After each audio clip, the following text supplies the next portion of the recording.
Are we on? I think we're on. Hey, everybody. Welcome to Dark Court. You're live with me and Steve. Hey, check it out. Young Walker Young. Oh, there you go. Are we in the... No, we have the blanket wrapped around us. No rocking chair. No rocking chair. I'm on the couch. Right. I'm on the couch now, all up front. Hey, share what it says on your shirt with Steve. Best film. Oh, that's your film festival shirt. I think I've seen that before. Yeah, have you? That's awesome. I love that shirt. I think it's cool. So yeah, I was Walker just in time. I think Mark's gonna be a little late. He said he has a like real work stuff. Yeah, Mark's gonna be joining us, but a little later. Real work. What's that like? Yeah, I was gonna tell Steve about the back cover idea we had, sir. Okay. That for his book, Steve Ukraine's. Wait, have you not seen this? We're pretty much done, right? We just have to figure out the bottom back cover. And you said you were thinking about just that picture of tickets, but we have to have some copy on there, like contextualizing what the book is for everybody. And oh yeah, so wait, maybe didn't you get a couple quotes from Big Shots? Like you definitely want to give Roddy a shout out, right? I reached out to people, but I kind of like nobody gets it. Never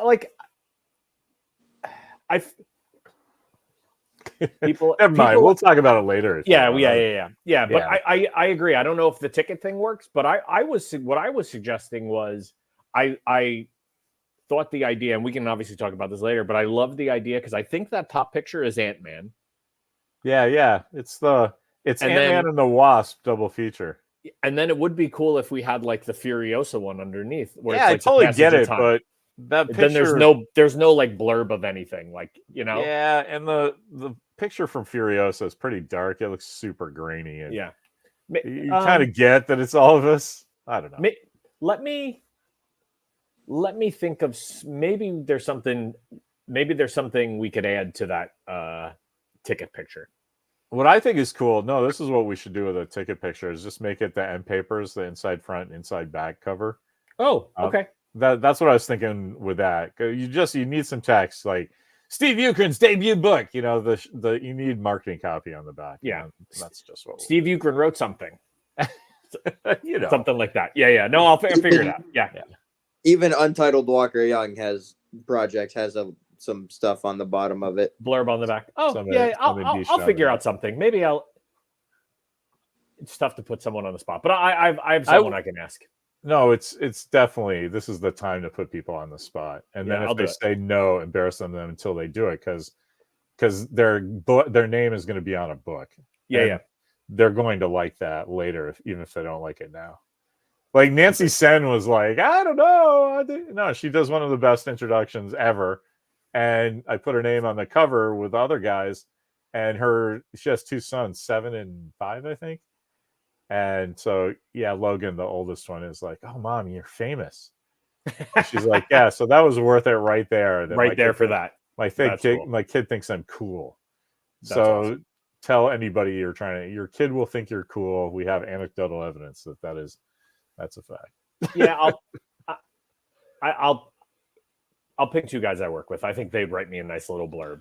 So speaking of your kid will think you're cool, Walker Young just pitched me a sequel to Black Diamond that Ian Yarborough and I were talking about like 9 or 10 years ago.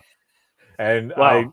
I mentioned it to him, and he's like, "Oh, here's what you need to do. This. And I'm like, "All right, go write it. You really need to read all the text pieces from the floppies in the first one, so you get the world." Yeah, get the typing going. School is over, right? And now I'm getting homework for stories to write. Well, you know, it's funny that you say it like that, because honestly, any hobby, and I know this isn't a hobby, but like any hobby that you can put any level of dedication to. I mean, look at like lacrosse, and look at football, and look at all these other things that you do. Like, and it's funny because I think our brains naturally don't think of writing as that kind of like muscle to work on, but it's like, if you honestly wrote, it's the poison. It's the thing that like George R. Martin has no ability to do, is like essentially like get in front of a computer and for 2 hours write something. Yeah. You could knock out the sequel to Black Diamond in honestly like a week. I don't want to speak for him, but his problem isn't writing. His problem is writing to somebody else's property. I'm working with other people's IP, so the creators, they always got something to say. Yeah, it's they're bad very news when the studio is your dad too. Yeah, and he's pitching me all this great stuff, and I'm like, yeah, that's awesome. It's not Black Diamond though, and that I would imagine that would be very frustrating, right? It's like, well, what's wrong with this awesome idea? Well, it doesn't fit. We're going in a different direction. That's a hard thing to hear when you're a kid. You're telling me Max Throttle isn't a cool name. That was the thing. He's pitching a character named Max Throttle. And I'm like, you sent me a script with a guy named Viewpoint. Viewpoint and Fabric, right? Yeah, that all makes sense. Max Throttle is too much like Max Steel and Mad Max and Max Headroom, and don't put that. And he's an active licensed character in Fallout Shelter. So see, there you go. Really? Already taken. Okay, damn. So you always gotta like. This is do your own thing. This will, that's exactly do your own thing. That I think that's the win. You have enough on your docket. He says writing, do your own thing. He says writing someone else's work. Off of someone else's work. That is mine, man. See, that's what I'm saying. Like, don't get a mug that says, "Oh, I like MASH" or something. Get a mug that says your shit on it. Yeah. Is there a mug that says "I love MASH"? Probably. There has to be, even if it was last made in 1973. I feel like I need that mug now. Can't you see it though? I heart MASH with their little. I heart MASH with the MASH logo. Let's just make it for you, Steve. That's easy. Did you look? That seems like an easy one to. Oh God, I can make it in like 5 minutes from Cafe Press, so I'm not even going to even spend a minute. No, I meant. Is there an actual "I love MASH"? Matt, they have MASH coffee. I heart mashed potatoes. Hashtag MASH. It seems like somebody with 2 seconds of looking, I found pretty close enough. So I bet somebody has it somewhere. Oh God, yes. Yes, there are. Anyway, Door Court. Let's talk some Door Court movie stuff. Yeah. So, all right, I have one little thing to ask. All right. We are now at a phase in movies where we give a movie one weekend and that's it. Is that where we're at? That's totally where Hollywood was at, even before the Rona, right? If you don't make your budget back and your marketing, so budget plus another 100% back in the first 4 days, you're a flop and everyone will hate you forever. Remember what happened with Justice League, the troubled thing and everything? It made $888 million, and because it didn't break $1 billion, that was a flop. I know. A movie that made $888 million was considered a flop. So that's what made me stop paying attention to headlines and budget shit, because you can make it say whatever you want. Well, so Furiosa, right? It got something like 38 million, 41 domestic this weekend, something like that. Yes. And they're comparing it to, that was such a great disappointment compared to, Fury Road. But Fury Road was 4 years ago, and there was a global health crisis in between. You have to compare apples and apples, man. And they released it again, which is another thing that they released it. Remember the black and chrome version that you got to see in the theater? Yeah. And I think the other crazy part is Furiosa was #1 in the box office. No Mad Max movie has ever done that before. Fury Road wasn't. But so the people with access to grind go, yeah, that's great. Furiosa was #1 in the box office, but its only competition was Garfield, which was only 3 million behind it. Right. That's devastating if you put it like that. Sure. Here's the other thing. I also saw Garfield this past weekend. So I saw Furiosa and I saw Garfield. And I agree. Furiosa was awesome. Garfield was pretty good. It was a good movie. My 8-year-old Marlo loved it, and it was not bad. I think Walker just passed out from Furiosa talk. What? Exactly. Sorry. I think we have the first documented thing of Walker Young falling asleep on camera. That's pretty funny. I had a long day of doing nothing. We loved the two Garfields with Bill Murray doing the voice. And Yeah. I loved it. I loved it even more when I found out he just said yes because he thought it was Ethan Coen. Yes, it was which is funny because I think this one, the Ethan Coen who made those other two is a producer on this. Oh, I imagine. Yeah, this. Yeah. So I was like, that's pretty cool. I thought that was cool. That happens. I mean, that's the Michael Uslan deal for Batman. Yeah. Anytime there's a live action Batman thing, he gets Throw me a buck because of his original contract. All right. Well, so here's what I'm gonna. All right. So I'm take a guess at what the top. I won't even do let's do the top 5 highest grossing worldwide box office movies this calendar year, 2024. Okay. You want to give us some hints, or can we just guess? Because I imagine it's Barbie and Oppenheimer, right? Those are last year, aren't they? I don't know. Yeah, they were the summer last year. Okay, yeah. What's this year then? I don't even know. This year would be. We saw it together, so one was pretty easy. Guardians 3? Was that this year? No. Dune 2. Dune 2. Yeah. Dune 2 is number 1. $711 million. I'll read them off because it's I'll never guess it. The second one is before. Oh, there you go. Oh, you know what? I'll give him an opportunity. Let's catch Mark up. Hey, Mark. Hello. We're doing what do you think the top 5 money makers of movies that have come out this year are? And we've already guessed Dune 2 is number 1. Oh, is number 1. What are you going to do to that popcorn bucket? Number 1. $700 million. Was that worldwide? Worldwide. Yep. Yeah. I have. So Dune 2 is number 1. When did Barbie come out? Last year. Oppenheimer's that's what's last making year. it tough. Yeah, we have to figure out. That's why they were up for that's why they were up for the Academy Awards this year. Garfield. No, Garfield currently sits at 13. It's made $100 million already. But it's a kids movie. Oh, Larry. You killed Larry. No, yeah. I just had to swap out. I couldn't take even looking at myself with the little icon in the corner. Oh. So I just all right. There you go. Yeah, I'll all right. I'll name the second one because I don't think the second one anyone would guess.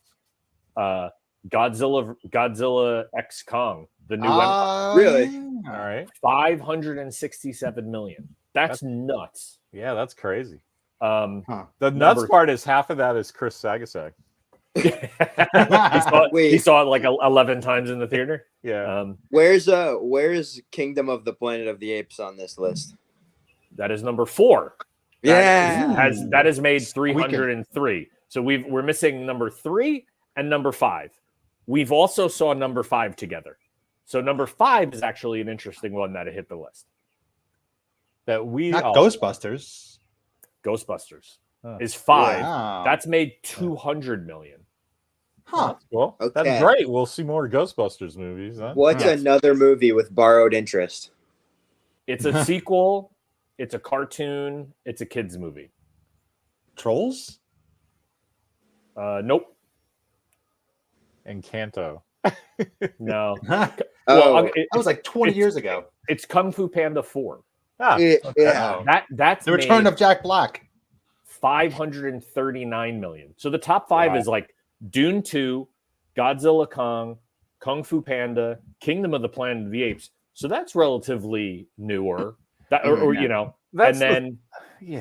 that's the thing though. When people say, "Oh, I just want new stuff," how do you if you're a studio, how do you fucking turn down? All you have to do is get some fucking donut holes and almond milk, and you can do Kung Fu Panda 5 and make $500 million. Right. It's a Without even no-brainer. trying. Why wouldn't you do that, right? But all right, so all right, Dune 2 sequel, Godzilla Kong sequel, or ongoing intellectual property. Kung Fu Panda 4, ongoing intellectual property. Kingdom of the Planet of the Apes, ongoing intellectual property. Ghostbusters, ongoing So the first one that's unique is 6, which is the Bob Marley movie. 7, The Beekeeper. Beekeeper was great. I love that. And then I would 8 say is Fall Guy. Ooh, good. I'm happy. I like that movie. I would argue that Beekeeper is the only one that doesn't have some sort of borrowed interest, because Fall Guy wasn't that based off of a show. Yes. Yeah. Okay. And then Bob Marley is based. Bob Marley has, everyone's going to go see the music biography. Based on being Bob Marley. Yeah. But all right, like I'm going to scroll down a little bit. Like, ooh, Madam Web 12. Yeah. I mean, Furiosa right now is at 20. And it's made almost $68 million. You give that a couple more weeks, that's making $100 million. But that's your point where you started it. It's like, why does anybody give a shit about opening weekend anymore? Because of streaming and the new habits of people staying home. Yeah, I was gonna see Fall Guy in the theater, and then I saw it was on digital that day. I was like, well, shit. That was us ready exactly. to go. We could have gone to the theater, but shit's going on. Oh my God, we can watch this. We can buy it for $25. Yeah, like, and I don't have to put pants on. Well, it's the only just one. insane. It's like if you watch that 3 times, that's like our family going to it once, right? Like, why wouldn't you buy it? It's a third of the price for a family of 3. I'm also pretty blown away by like this inflated ticket price that everyone seems to be talking about. Like, I buy the tickets. I don't see any price. Yeah, I don't see any price difference. Yeah, I think that's all very regional. Okay. Where I don't think cities are seeing a giant increase, but I think the suburbs and rural areas are. But it's or are they getting closer to our price that we've been? Yeah, it's just it seems to them but it's a relative price increase because it's increasing to what you can get away with now across the world instead of, all them rich elitists on the coast can pay their $20 a ticket. Yeah. And I'm just here in America. I want to wait in America where it's $7.50, Okay. You're the people that get all mad that gas is $2 a gallon and it's been like $7.50 for us for the last 20 years. Yeah, exactly. Okay. Yeah, boy.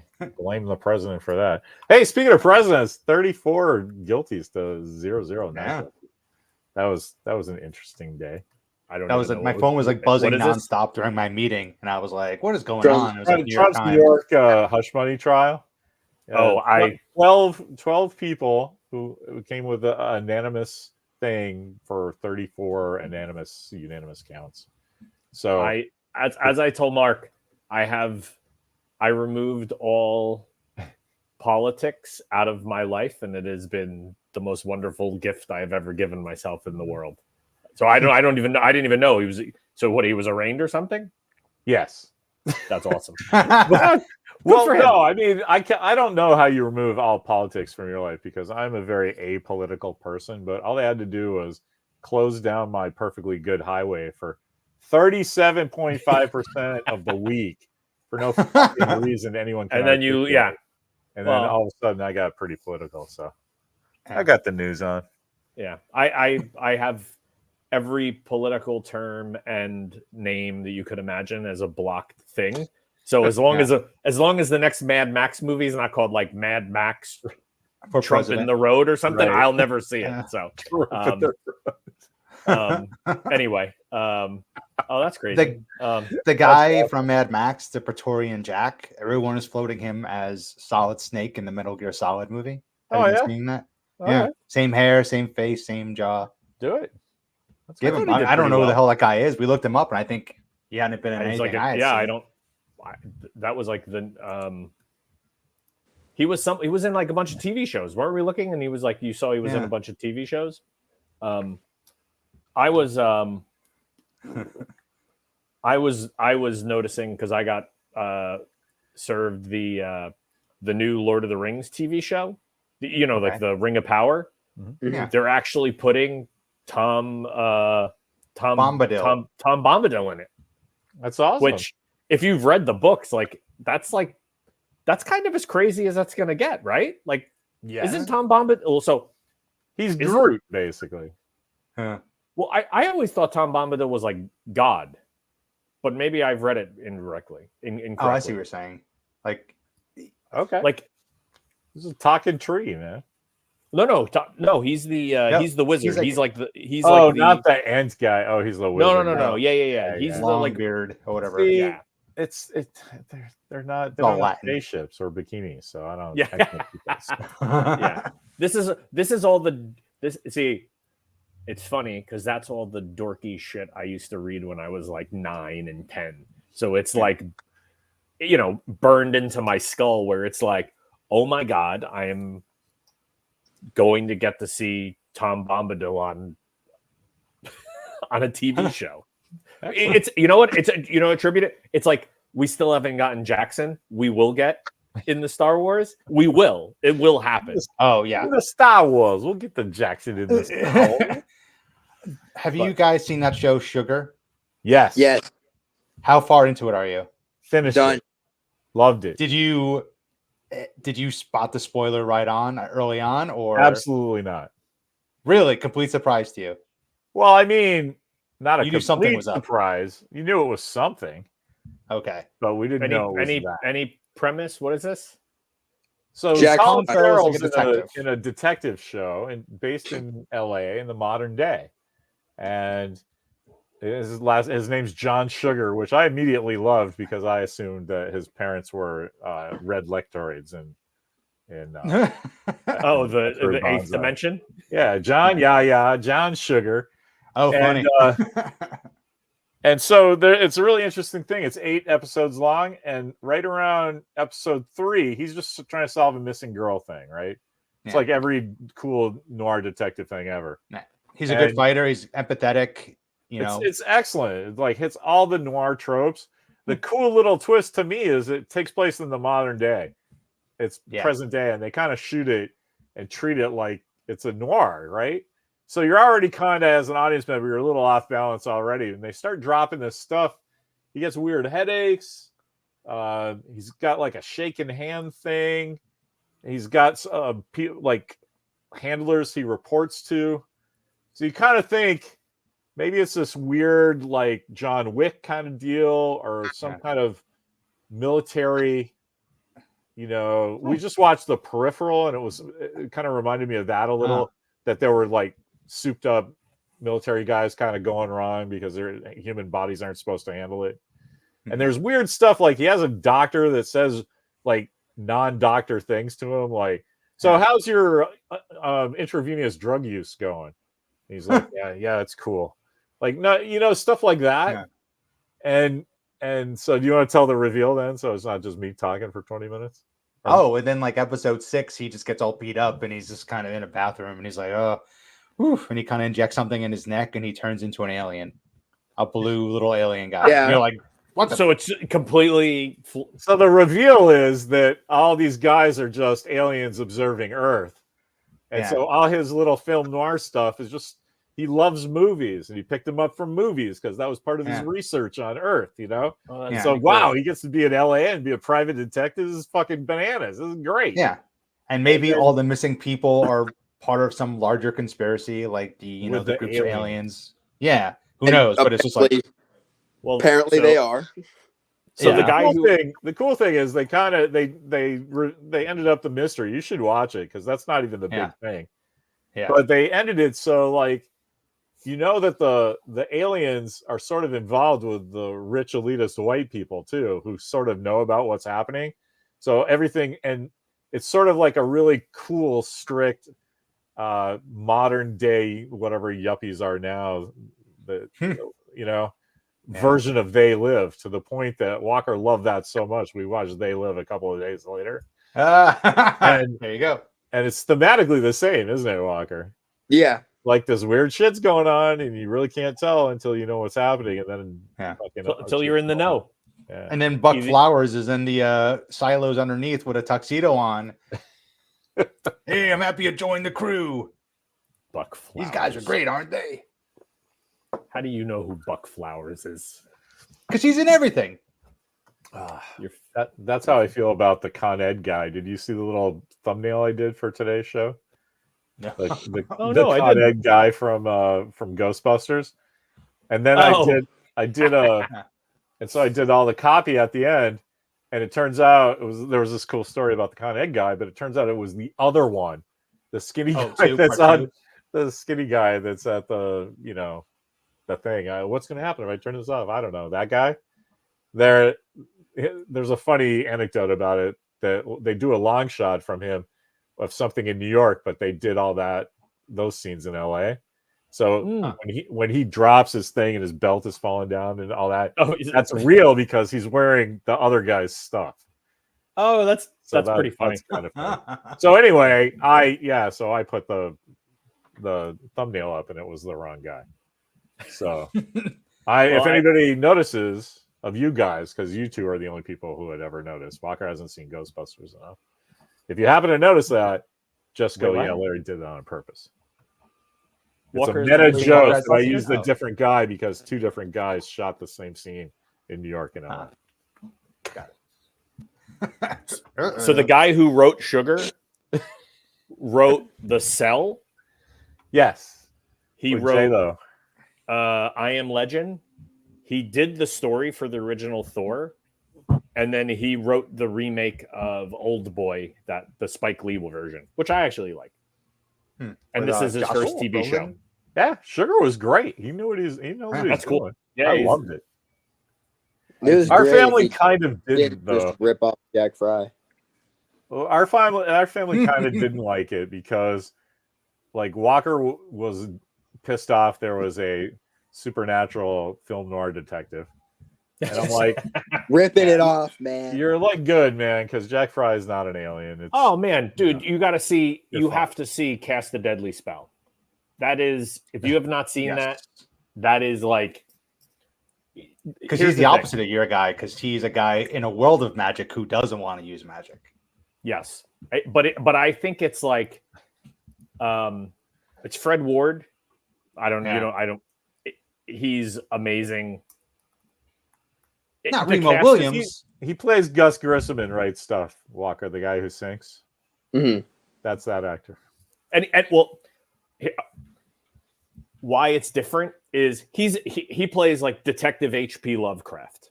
So there you go. That's all you really need to know about it. But it's like what is that? The Deadly Spell. Cast a Deadly Spell. Cast a Deadly Spell. Yeah. It's on the Max. Is it on Max? Okay, because I was gonna say we should watch that right now. Yeah, I think that one's super solid. And then they did a sequel called Witch Hunt. I think Dennis Hopper's in it. Oh, nice. Also pretty good. Not as good as Cast a Deadly Spell. Cast a Deadly Spell is like, I can't believe that movie was made in the 90s because it has like classic, like, it's still the remnants of people like practical effects and people in makeup and all that. It's like really, really, it's too well done for like made for HBO movie. Yeah. Which is I remember you tried to talk him into this earlier. I remember. No, I remember. I was like, that sounds kind of familiar, but yeah, the HBO movie. Yes, we should watch that. Yeah, it'd be good. I mean, David Warner's in it. If you want to see it, just watch it for David Warner. That guy's amazing. So, well, I'm getting Oh, sorry. 3 months. I'm getting like 3 months of just time that I'm gonna waste. So, might as well watching good movies. Well, I wrote this book that's going to come out at Comic-Con with a bunch of movies that maybe you should add a little like checkbox in the corner. And if you haven't seen some of those, you should definitely check out some of those, I think. Oh, that's a good idea. Hey, Steve, that's why I did the table of contents, actually. So you could look at, I mean, it's a short book. You don't really need it. It's like, Yeah. oh, look, there's a new thing every 2 or 3 pages. But it's cool to have a list of all the movies like in one shot. No, I love that. Well, I love that idea because I actually have I have a movie guide that I've had since I moved to California. Like I had it back in New Jersey, and I've had it a really long time. And I haven't done it in a while, but I used to highlight all the movies I've seen. Oh, that's cool. Eventually, you just turn that book yellow or whatever, right? I mean, there's pages that are completely yellow, but yeah, it's always like, oh, I've never even heard of this. I need to find this. And that was my thought with, if I ever did something like that, it would be cool to have like a checklist like that. So that is cool. Thank you. Have you looked into Letterboxd yet? No, I don't know what that is. Steve wants like a digital. Oh, yeah, Walker, you can probably explain it better than I can. Is that the app that like you like put it in and it tells you the movies you've seen? You put it in. Yes. Yeah. Okay. The app you put it in. There's an app for that. You know my. What is this, Videodrome? You know my comic app that I keep. I do. You got one like that for movies. That for movies, yeah. I gotcha. But here's what I don't so- understand. Is it what you've seen? Because I want it to be what I own. Well, I guess what I've owned is what I've seen. I guess it's the same thing, right? Yeah, you can use it for that purpose, I believe. Okay. Yeah. Letterboxd. All right. All right. Semi-sold. So San Diego, I'll create an account right now. we have our badges are coming. That's all done. We have to do the parking, so it's coming.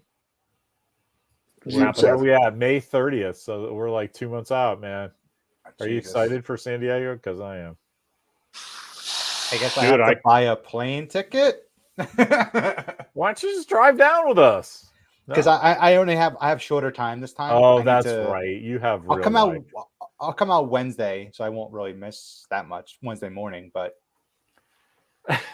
when are you Wednesday to Sunday? Just preview night always makes me laugh when Mark's talking about preview night. You miss one preview night, man. Time. Yeah, you're a goat fucker forever. Anyway, I think it's because Ian poured gin down my throat for like an hour straight.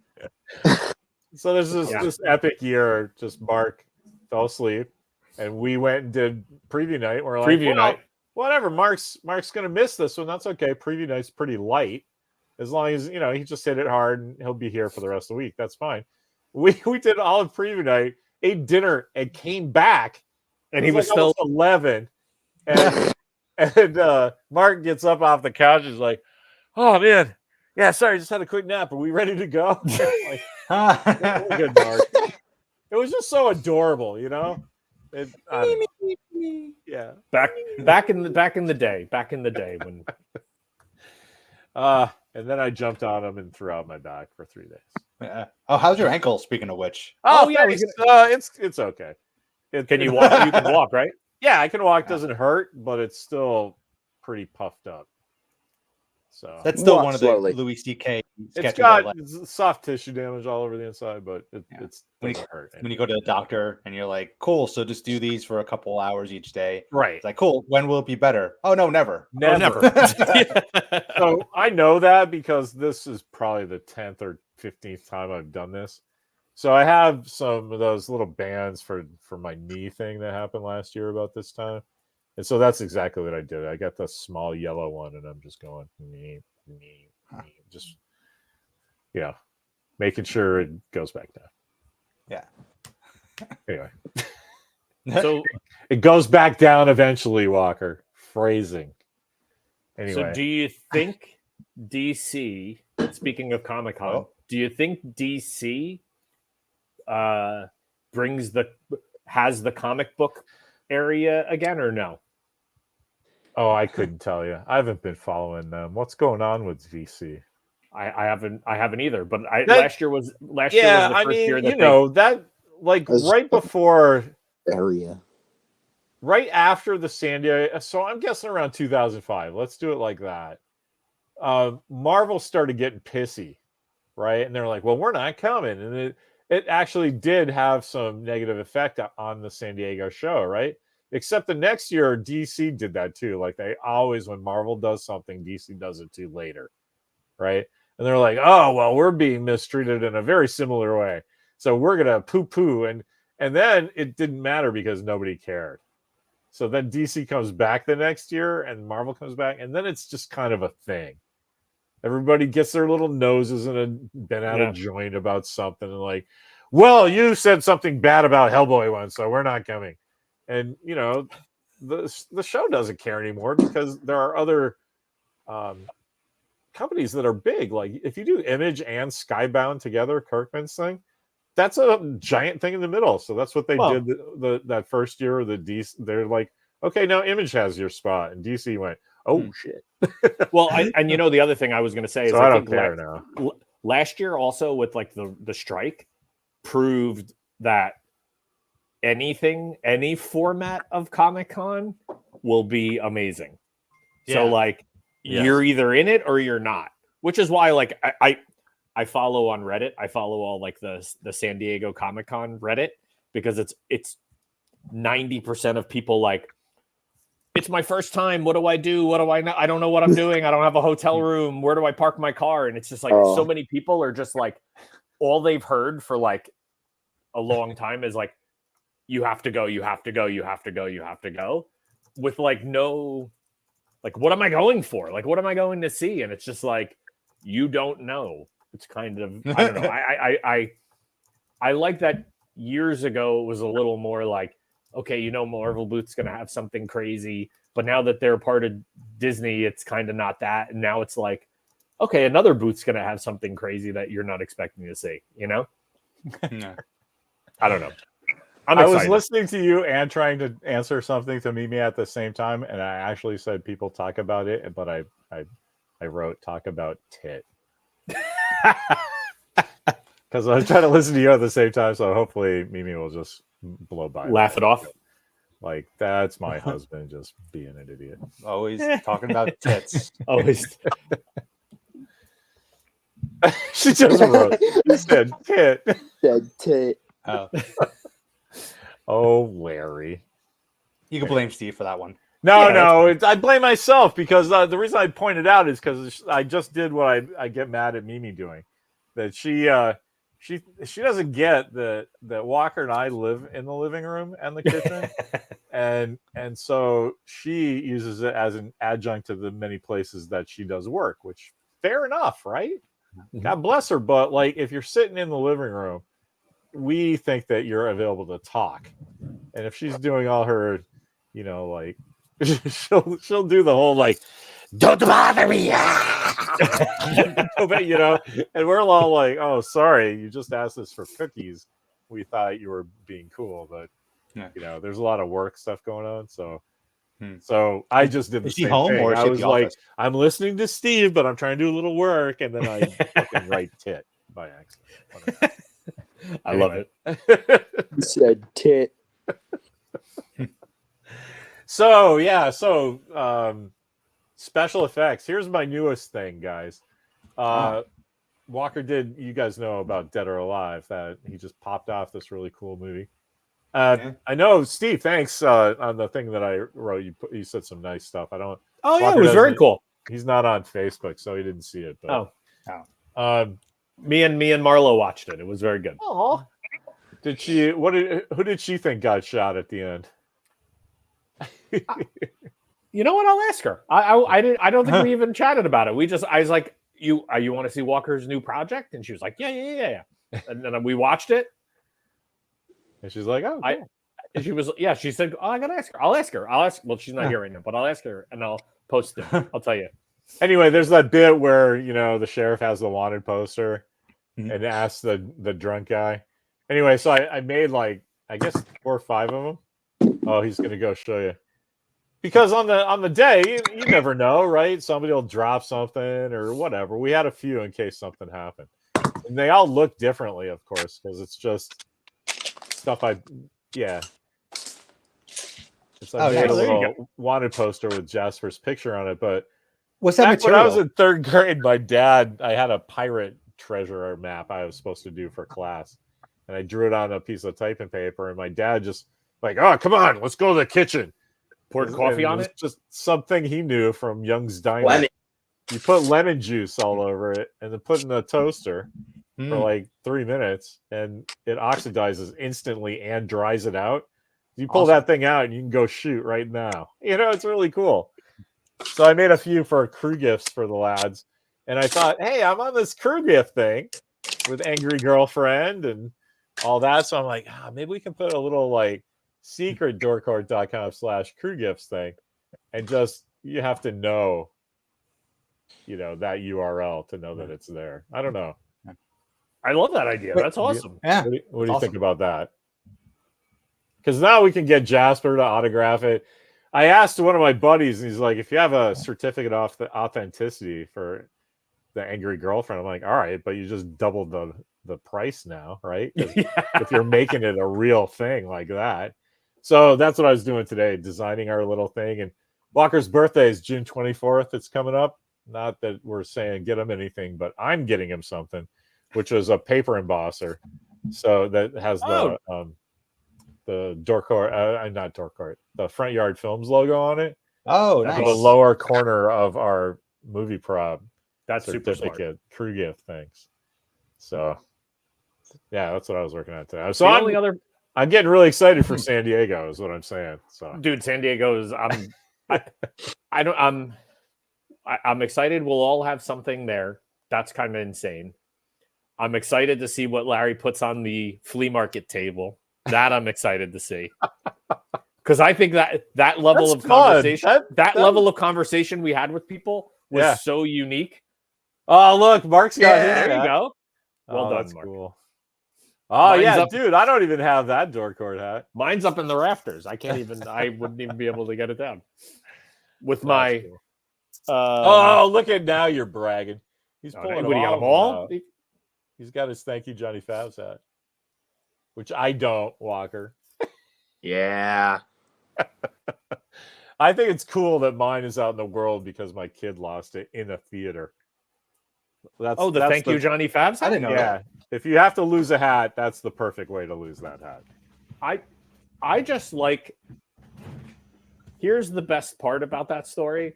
We have those hats. We wear them. Mark posts it online. And the only person... There's 3 people that like it. Me, my brother-in-law, and John Favreau. Well, the whole world, after you see that, they're like, oh, okay, well, he saw it. I'm good. We peaked. Yeah. That was it. We peaked at that moment. Yeah. It was all downhill from there, Mark. It never... And then Twitter died a year later. Yeah. It's unbelievable. That was great. That's crazy.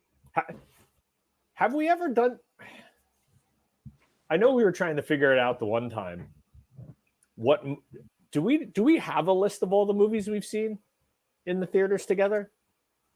I could probably do it, right? I was trying to figure it out one time because I have all the coins from the Marvel fan events. Yeah, I was just gonna pull those out. And then, but then I was like, whatever. Let me just do his book. But then we've also seen like the DC stuff. We've seen like random Ghostbusters things and like Battle Angel Alita. Did we see that? Yeah, man. Oh, that was like Mark's favorite thing is looking at me during the moon, the insert moon scene just for me. That's right. I do remember that. And I'm like, I'm so happy. Did we see Ready Player One together? We did, but Mark didn't go. That sounds right. The 3 of us went. Yeah. I totally remember because that was the first time Walker and I set up a little thing for Mimi.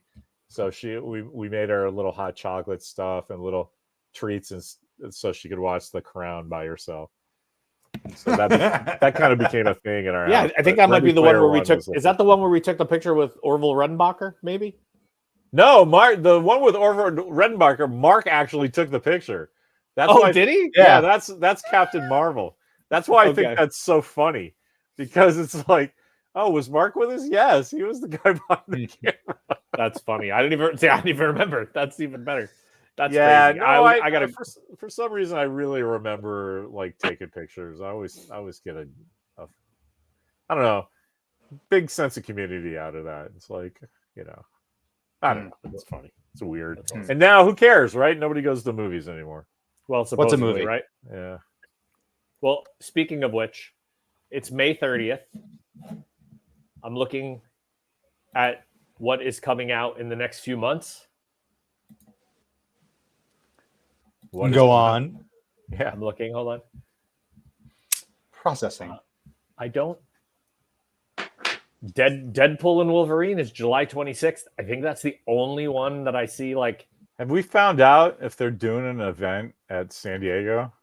Well, I looked to see, I gotta find that out. I looked to see if there was a theater playing it around the area, and as of right now, there's no like I wasn't able to do anything with advanced tickets down in San Diego. So wild. You know, there's gonna be someone dressed as Deadpool walking around the floor, and it's Ryan Reynolds. And then it's gonna end up totally, or Hugh Jackman. Did you see that? Was the popcorn bucket that got released today? Was that actually real, or was that not real? I mean, it might be real. Ryan Wait, Reynolds. say that again. I was reading some Deadpool thing. What was released today? Supposedly, there's So I couldn't figure out how to do it. Walker, what did they say? Supposedly something. Supposedly there was a Deadpool popcorn bucket that was released today. Oh, I see. I'm trying to find it. How do I do this? Yeah, I found it. It's just the Wolverine, though, right? Yes. There you go. Oh, Marvel is. Faggy said that Marvel usually skips stuff when they don't have enough to show attendees, and it has nothing to do with the show itself. So that's interesting. What the fuck? No, thank you. Oh my god. That is pretty frightening. Oh, that's beautiful. I mean, it's got to be a medium at max. Oh, and then here's the the butter. No, thank you. That was a little much. Enjoy your popcorn. That's Ryan Reynolds, man. It's just a little too much. Always a little too much. I love that guy. I don't think it's too much. I think it's just the right amount of wrong. He always just does the one thing that you're like, okay, that's Ryan Reynolds. He gets away with it. You know what I mean? I know. If anybody else did it, you'd be like, that's just. Listen, nothing against Ryan Reynolds. But the guy is like a billionaire like 50 times over. Like, it's not even a joke anymore. He's worth he sold his Mint Mobile company for like $1 billion, right? To like T-Mobile, and like his soccer thing is everything he touches turns to gold. I don't know. I just love he bought the gin company and he was like, oh shit, this really worked. Now what do I do with this money? I guess I'll buy a soccer team. Oh shit, that really worked. I guess I'll buy like phones. Oh shit. You know, I want him to go marry like, you know, fucking what's her name? Blake Lively now. I want him to go the Ving Rhames route where he's like, hey, listen, I'll just only do Arby's commercials and Mission Impossible movies. I love that. Did you see the press he did about that? No. Like, well, I'll always go. If Tom calls, I always say yes. I love that man. And then I will always say, we have the meat or whatever he says. He just like popped it off. Like, that's what I get paid for, but I'll give you this one because it's actually helping my press for that. And I was like, well, like, I'm with you, right? If you have the top of the line quality entertainment thing here and like, you know, some practically passive income, all you have to do is like drive down in your car and like Arby's, and then you go home. Oh, he probably does it into a check. Like, there's nothing wrong with that. Listen, I'm not gonna lie to you. There's a device you can get. It's like a small little like foam box. You can we used them a million years ago, but they're still around, and you could do the recording into a phone. Oh, I see. Yeah. For like, you mean for nice sound quality and stuff. For sound quality, like for his Arby commercial, that's all he does. He has that box in his closet. He drags it out. They give him they probably text it to him, and he probably goes into the room and is like, we have the meat, or whatever the line is. I forget. Yeah, I think that's what it is. I hope that he takes it into an Arby's. And, like, just does it in the corner while he's eating, and then like cleans up, and then goes like, okay. Wouldn't it be funny if he like actually doesn't eat Arby's? Like he has no like.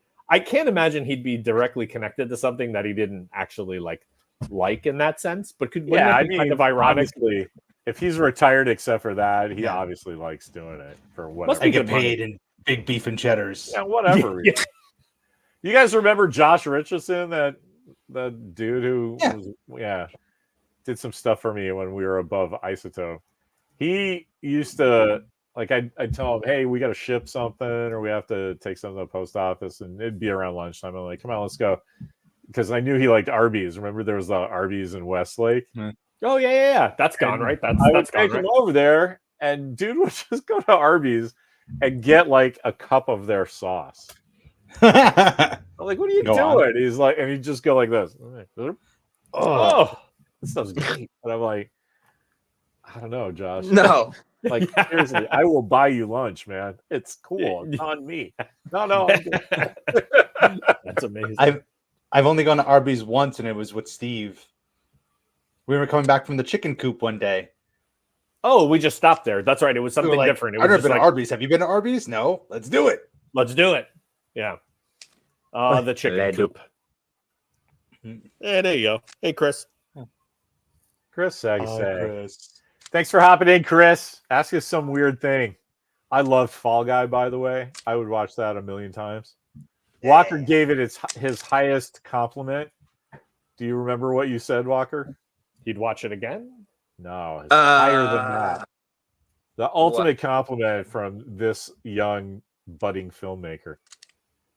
He goes, oh yeah, I got to get the movie poster.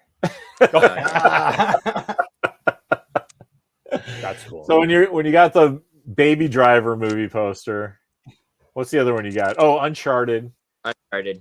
When you were younger, you had the Lego movie up there for a while. And then it's just I don't even know how you call it, but it's more like when I was a kid, I just bought the movie posters of movies I really liked. Mm-hmm. So I had Raiders and Star Wars and all those up. But every once in a while I'd buy one because I liked the actual graphic design on it. Huh. Like I loved the Logan's Run poster because it was so like there was art and trade dress. It just was like my platonic ideal of what a movie poster should do, like when I was 13. Now it's like, I guess you would need Sofia Vergara or late stage Salma Hayek on it to like really be the platonic ideal.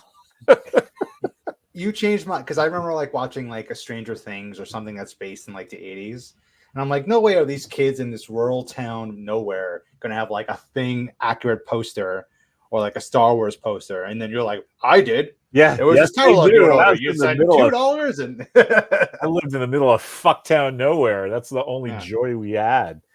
Like, yes, in Los Angeles, they get to watch films and cinema by Francis Ford Coppola on his American Zoetrope machine. And I just had a whole like idea of what was going on out there. Great.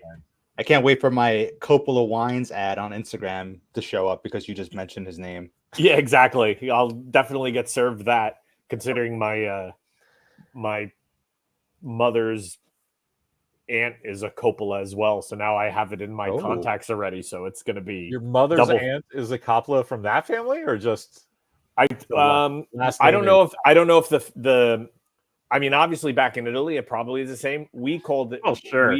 There's only Dave. There's like 3 of them, right? They say he says Coppola, and my family said Coppola.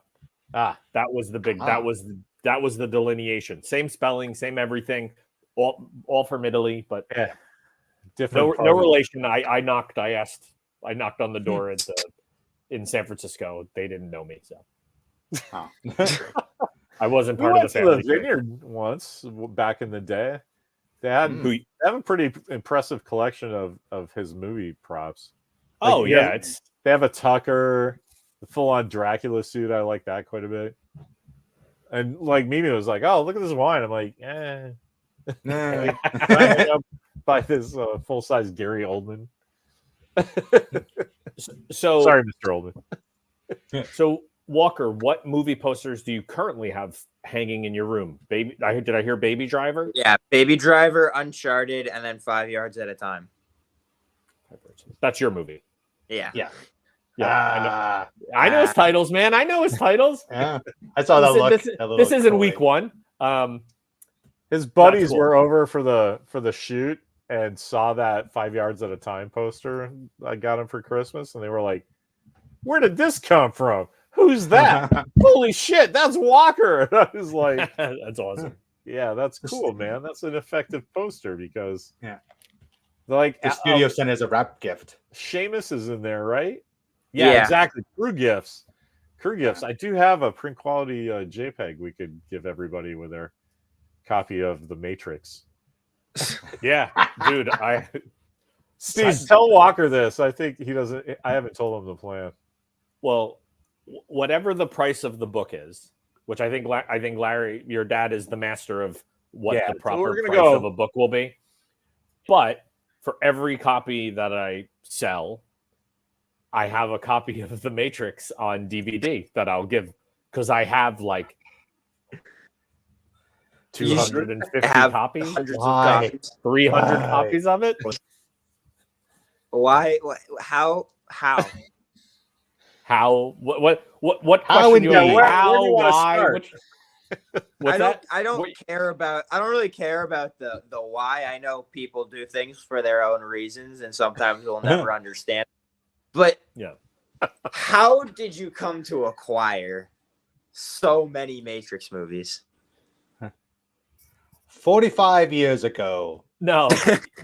A young boy was born. When I go out and about and Alameda, all these places, there are movies that I'm always looking for or movies that I'm looking for that I've never seen. But you would be shocked and amazed at how many Goodwills and places have a copy of The Matrix. So in the beginning, and for $1 or $2, it's like, oh, that's kind of funny. I'll grab another one. Yeah, I'll grab another one. Joke to you, right? Yeah, and then before you know it, you have an entire 300 DVD. The rack behind your dad in his office. I had that entire thing of The Matrix. Oh my god! I kind of want to do that myself now. But what do you do? Fill this up with old copies of The Matrix. Anyway, I have a lot of copies of The Matrix, so I will be. So yeah, I think so. We're trying out a new binding, sir. It's called Saddle Stitch Squarebound. It's basically what we have for your book. It kind of in cross section, it kind of looks like that a little. It's a way they score it so it lays flat, but it's still bound by staples. Walker killed himself. Look at frozen. No, Am I frozen? No, you're good. No, you're back. You're good. Yeah. Okay. Anyway, so that's $10 for the price point we have, and I honestly would say it's $10 for the book, but $15 with this free copy of Matrix. But listen, it's not like I don't have any extra copies. But that's really you guys. All four of us have been at San Diego. That's gonna be the thing that tips a lot of people. It's like $10 for this thing, even after this great conversation I've had with you, Steve. I don't know. And Steve goes, free copy of The Matrix, and then that gets everyone. Like, really, I'm gonna get this free movie too. All right, that's the funny end to the story. And I met this guy who did this funny thing about movies. I got this free Matrix thing. Isn't that hilarious? That was worth $10. You see what I mean? I think that's going to be a joy, and Steve will sell his whole print run. Well, if I sell 3, I'd be very happy. So that's my goal is 3. So we got to sell about 40. Very obtainable for me to be happy. Okay, well I also dug out. Oh, nice! Attic. We can play it. It's a portable DVD player, so we can play The Matrix too. That would be awesome with like a little handwritten card on the top. Copy that's free. Yeah, copy of The Matrix. And depending, we could make a nice little stack. I think I was on one of these with what's his name? With Rodney and Mark once, and I showed Rodney. I've never seen I've never seen a friend look more depressed than he was seeing as I kept on pulling out more and more copies of the Matrix. It was. Yeah, I think that's awesome. He doesn't think he was depressed about that. Just like he's like, why? Yeah, what a waste of a man's life. Every action is a waste. Yeah. Anyway, but gentlemen, on that note, I have to wrap up. My phone is 4 o'clock. Hi, that's great. Yeah. If I'm ever bored and I'm not getting any work emails, I'll just log on with you guys, and I always get like 30. Yeah, man, that sounds about right. Yeah. All right. Well, wow. Thanks very much, guys. Super. Yeah. Fun. Awesome, guys. Always a pleasure, boys. San Diego. San Diego. San Diego.